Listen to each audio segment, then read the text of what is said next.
अब हम शुरू करने जा रहे हैं introduction to 3D geometry. Class 10 के अंदर हमने 2 डायमेंशनल ज्योमेट्री के बारे में पढ़ा था, कोऑर्डिनेट ज्योमेट्री के बारे में पढ़ा था, जिसमें हमारे पास ये एक्स एक्सिस होता था, ये वाई एक्सिस होता था, इस तरफ नेगेटिव वैल्यू ऑफ एक्स आती थी, इस तरफ पॉजिटिव वैल्यू ऑफ एक्स आती थी, ये ओरिजिन होता था। अब हम 3D के बारे में बात करेंगे। 3D के अंदर एक z एक्सिस आ जाती है हमारे पास। वो किस तरीके से आती है? अगर आप किसी रूम का कॉर्नर देखेंगे तो बहुत आसानी से आपको समझ में आ सकता है। ये एक लाइन जो जा रही है, ये एक्स एक्सिस हो गई, ये वाई एक्सिस हो गई, और ये तीसरी लाइन हो जाती है, वो जेड एक्सिस हो जाएगी। इन सभी की नेगेटिव साइड भी होती है, यानी कि ये एक्स एक्सिस है, ये वाई एक्सिस है, ये जेड एक्सिस है। उसी तरीके से ये नेगेटिव वाई आएगा, ये नेगेटिव एक्स आएगा, और इस तरफ नेगेटिव जेड आ जाएगा। अब जिस तरीके से इसके अंदर 4 पार्ट्स में डिवाइड होता है, तो उसको हम क्वाड्रेंट्स कहते हैं। इसके अंदर हमारी जो प्लेन्स हैं वो 8 हिस्सों में डिवाइड हो जाएंगे, तो उनको हम ऑक्टेंट्स कहते हैं। अब इसको जरा और ध्यान से समझिए। हमारे पास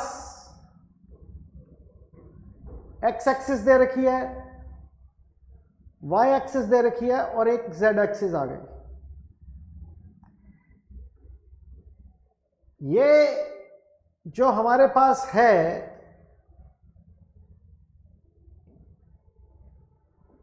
इसको हम एक्स वाई प्लेन बोलते हैं। कौन सा प्लेन बोलते हैं? X Y plane. सिमिलरली इस प्लेन को हम वाई जेड प्लेन बोलेंगे। उसी तरीके से इस प्लेन को हम जेड एक्स प्लेन बोलेंगे। थोड़ा सा और बात की जाए इन सब के बारे में, तो यहां पर इसको बोला जाएगा X Y plane. X Y plane पे z की वैल्यू 0 होगी। ये वाई जेड प्लेन है, इसमें x की वैल्यू 0 होगी। इसमें एक्स जेड प्लेन है, तो यहां पे y की वैल्यू 0 होगी। तो ये 3 चीजें आपके नोट करने वाली हैं। अब इसके अंदर आप और चीज ध्यान दीजिए।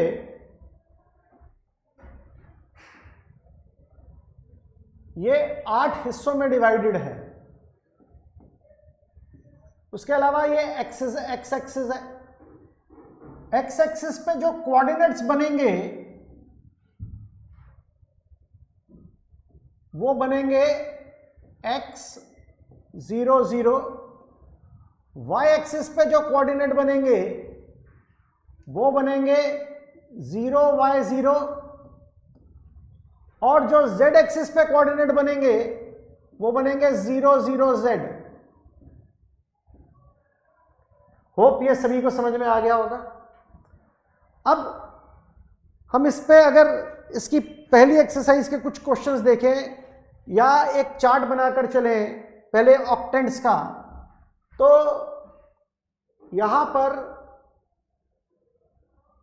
First octant, second octant, third octant, fourth octant, fifth octant, sixth octant, seventh octant और 8 ऑक्टेंट।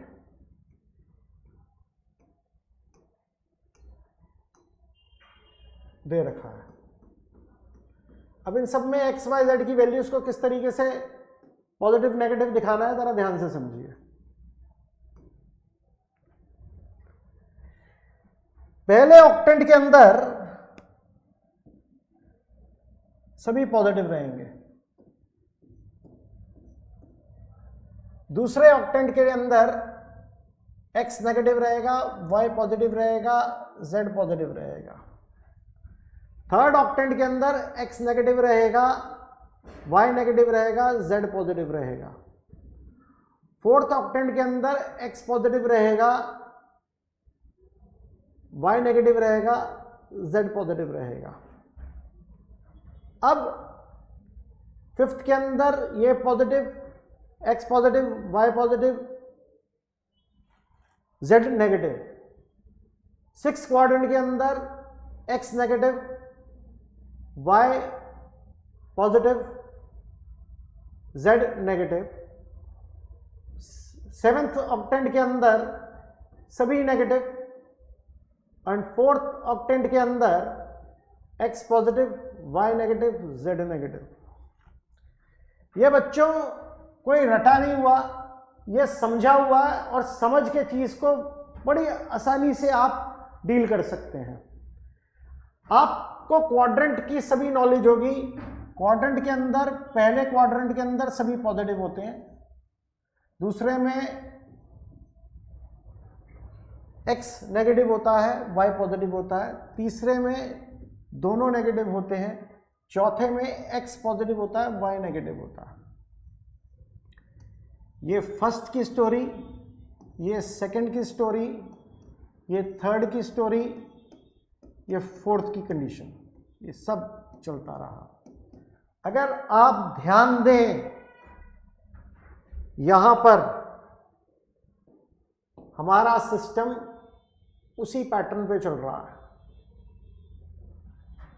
पहले के अंदर दोनों पॉजिटिव, दूसरे के अंदर x नेगेटिव, y पॉजिटिव, तीसरे के अंदर दोनों नेगेटिव, चौथे के अंदर x पॉजिटिव, y नेगेटिव, बिल्कुल क्वाड्रेंट के स्टाइल में। और यही रिपीट हो रहा है फिर दोबारा से। सिर्फ z जो है वो पहले चार के अंदर पॉजिटिव है और आखिरी चार के अंदर नेगेटिव है। होप ये सभी को समझ में आ गया होगा। अभी इस पे बेस्ड कुछ क्वेश्चंस कर लेते हैं और इस एक्सरसाइज को हम खत्म कर देते हैं। पहली एक्सरसाइज को और दूसरी एक्सरसाइज को भी हम खत्म कर लेंगे। अब यहां पर आप लोग ध्यान दीजिए, पहला क्वेश्चन जो 11.1 का है वो कह रहा है कि x एक्सिस पे क्या कोऑर्डिनेट होंगे y और z के। भाई सिंपल क्वेश्चन है, y और z के कोऑर्डिनेट्स 0 हो गए तो ये कोऑर्डिनेट x है, y 0 हो जाएगा, z 0 हो जाएगा। This is first question. Second question में पूछ रहा है x z प्लेन के अंदर क्या कोऑर्डिनेट्स होंगे। We know that x z plane के अंदर y कोऑर्डिनेट क्या हो जाएगा, 0 हो जाएगा। बहुत सिंपल सी बात है, अभी मैंने आपको पिछले पेज पे यही समझाया था। उसके बाद एक क्वेश्चन दे रखा है कि भैया इन सब के ऑक्टेंट्स बताओ। ये कुछ क्वेश्चन मैं ले लेता हूँ, उनके ऑक्टेंट्स बताने हैं, उसकी टेक्निक बताता हूँ, आपको बहुत आसानी से समझ में आ जाएगा।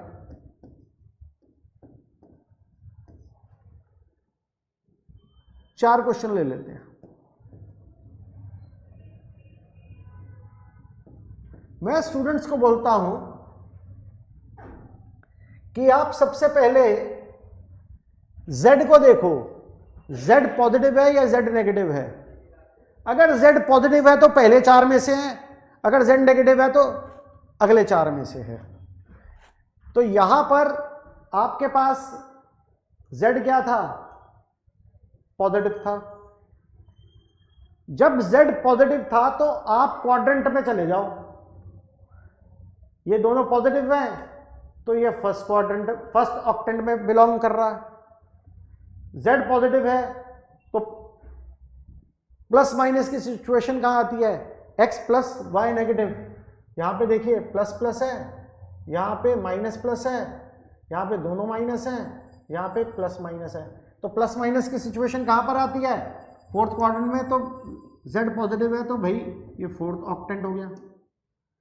अब चलते हैं अगले उसमें, ये दोनों -5 है, तो इसका मतलब ये 4 क्रॉस कर गया। अब इसका ऑर्डर देखिए, इसका ऑर्डर बिल्कुल इससे मिलता है। ये 4 - 2 था, ये 4 - 2 है।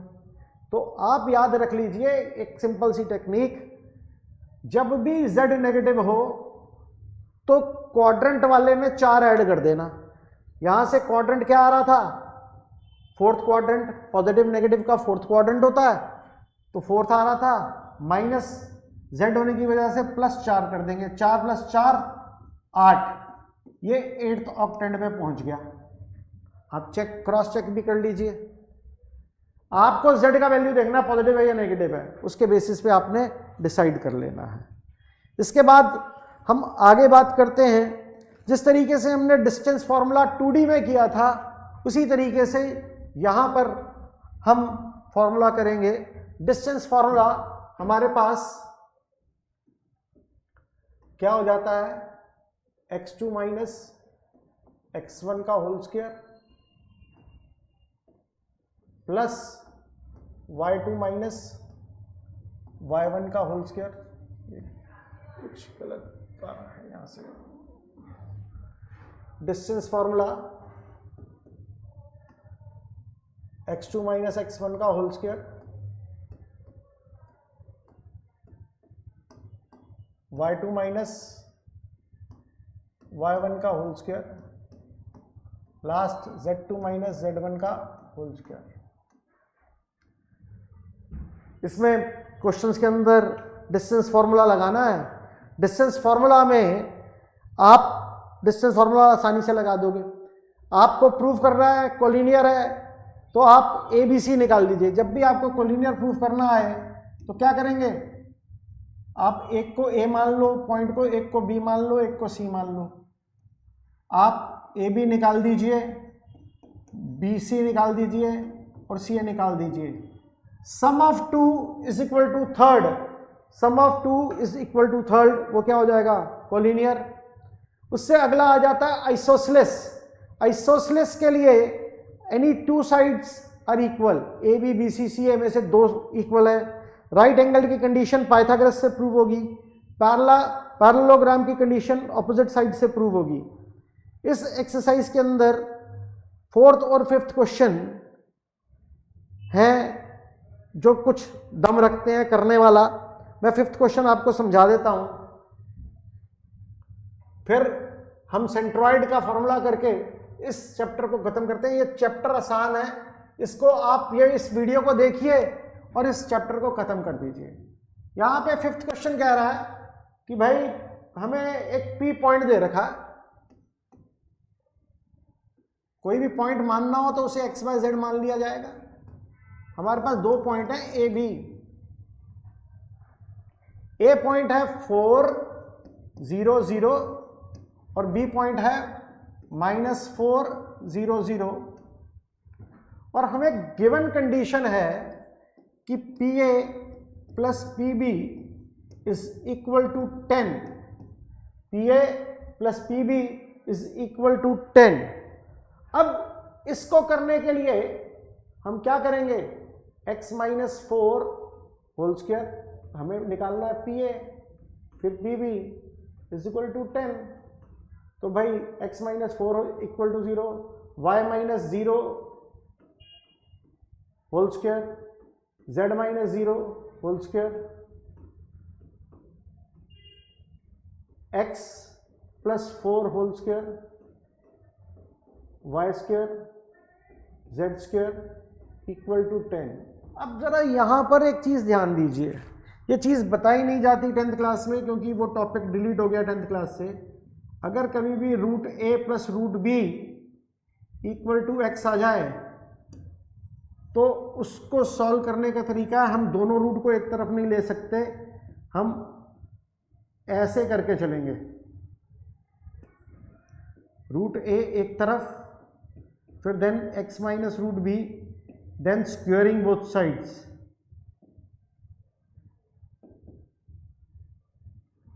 अब इसको करने के लिए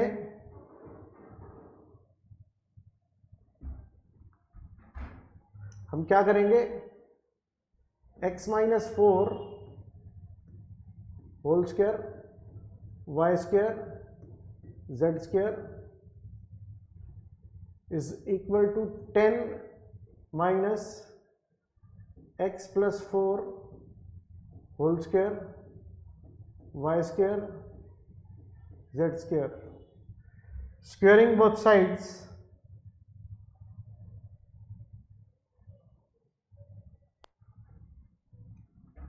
तो ये क्या कर देंगे, स्क्वेयरिंग कर दें.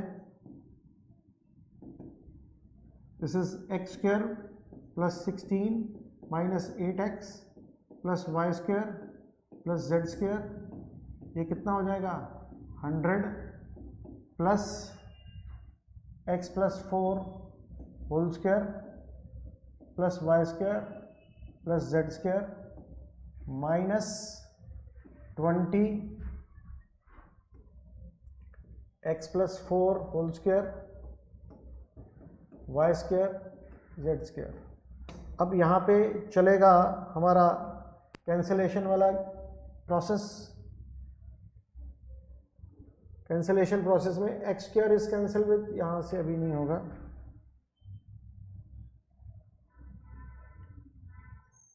इसको हम पहले सिंप्लीफाई करेंगे. एक्स स्क्वायर या एक्स स्क्वायर तो एक्स स्क्वायर रहेगा. ये 16 माइनस ये वाई स्क्वायर और जेड स्क्वायर कैंसिल हो गए. इस तरह हमें फॉर्मूला लगाना चाहिए था. 100 X square plus 16 plus 8x minus 20 x plus 4 whole square Y square Z square.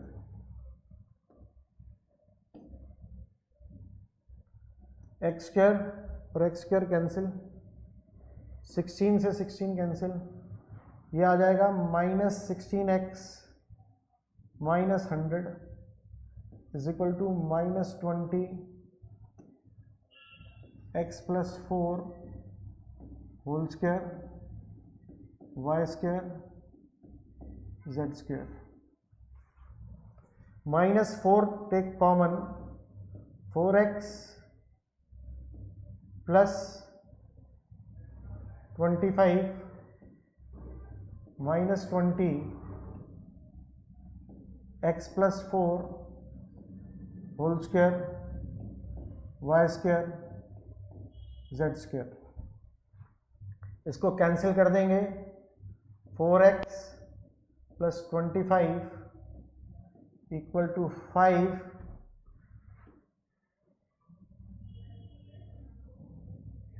x plus 4 whole square Y square plus Z square. Now we simplify this. इसको simplify करने के लिए दूसरे पेज पे नहीं जाता हूं, यहां पर कर देंगे. स्क्वेयरिंग कर दिया. This is 16x square plus 625 plus 100. This is 200x is equal to 25 x square plus 16 plus 8x plus y square plus z square. अब इसको सॉल्व करते हैं. This is 9x square 25y square plus 25z square और 200x से 200x cancel हो जाएगा. तो ये बचेगा 25,400 इक्वल टू 225. अगर मैं इसको 225 से डिवाइड कर दूंगा, this is X square upon 25 Y square upon 9 Z square upon 9 is equal to 1. Hope ये क्वेश्चन समझ में आ गया होगा. मैं लास्ट सेंट्रॉइड का फॉर्मूला आपको देके मैं खत्म करता हूं. एक चीज़ और याद रखिए, mid points of parallelogram bisect each other, ये भी एक कॉन्सेप्ट कहीं पे यूज होगा। और सेंट्रॉइड का formula x1 plus x2 plus x3 divided by 3, same for y1 plus y2